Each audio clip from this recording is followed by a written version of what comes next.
അധ്യായം 21. കർത്താവ് മോശയോട് അരുളിച്ചെയ്തു, അഹറോന്റെ പുത്രന്മാരായ പുരോഹിതന്മാരോട് പറയുക, പുരോഹിതന്മാരിൽ ആരും തങ്ങളുടെ ജനങ്ങളിൽ മൃതരായവർക്ക് വേണ്ടി സ്വയം അശുദ്ധരാകരുത്. എന്നാൽ തന്റെ അടുത്ത ചാർച്ചക്കാരെ പ്രതി പിതാവ്, മാതാവ്, മകൻ, മകൾ, സഹോദരൻ എന്നിവരെ പ്രതി അവൻ സ്വയം മാലിന്യം ഏറ്റുകൊള്ളട്ടെ. അതുപോലെ കന്യകയായ സഹോദരിയെ പ്രതിയും.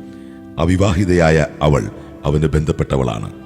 അവൻ തന്റെ ജനങ്ങളിൽ പ്രമുഖനായിരിക്കുകയാൽ തന്നെ തന്നെ മലിനനാക്കുകയോ അശുദ്ധനാക്കുകയോ വരുത്.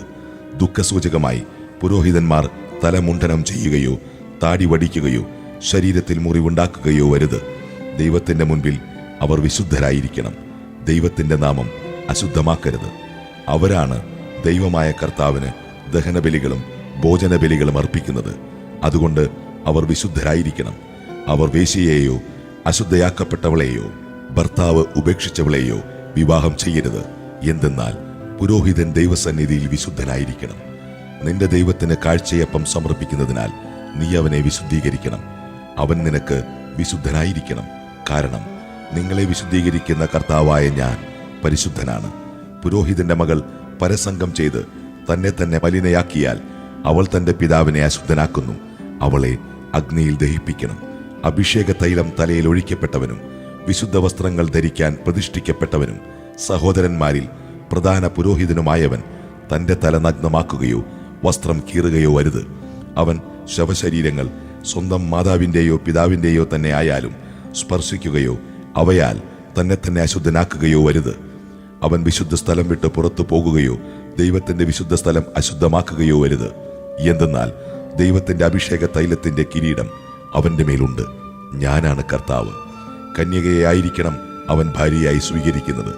വിധവ, ഉപേക്ഷിക്കപ്പെട്ടവൾ, മലിനയാക്കപ്പെട്ടവൾ, വേശ്യ എന്നിവരെ അവൻ വിവാഹം ചെയ്യരുത്. സ്വജനത്തിൽ നിന്ന് ഒരു കന്യകയെ വേണം അവൻ ഭാര്യയായി സ്വീകരിക്കാൻ.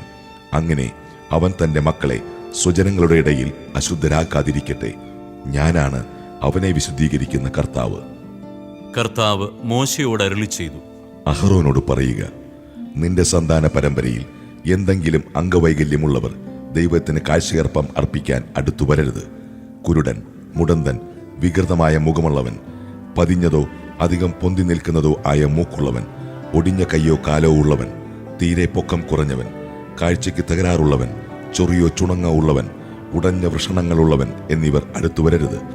പുരോഹിതനായ അഹറോന്റെ സന്തതികളിൽ അംഗവൈകല്യമുള്ള ഒരുവനും കർത്താവിന് ദഹനബലിയർപ്പിക്കാൻ അടുത്തു വരരുത്. എന്നാൽ ദൈവത്തിന്റെ വിശുദ്ധവും അതിവിശുദ്ധവുമായ അപ്പം അവന് ഭക്ഷിക്കാം. അവൻ ബലിപീഠത്തെയോ തിരശീലയെയോ സമീപിക്കരുത്.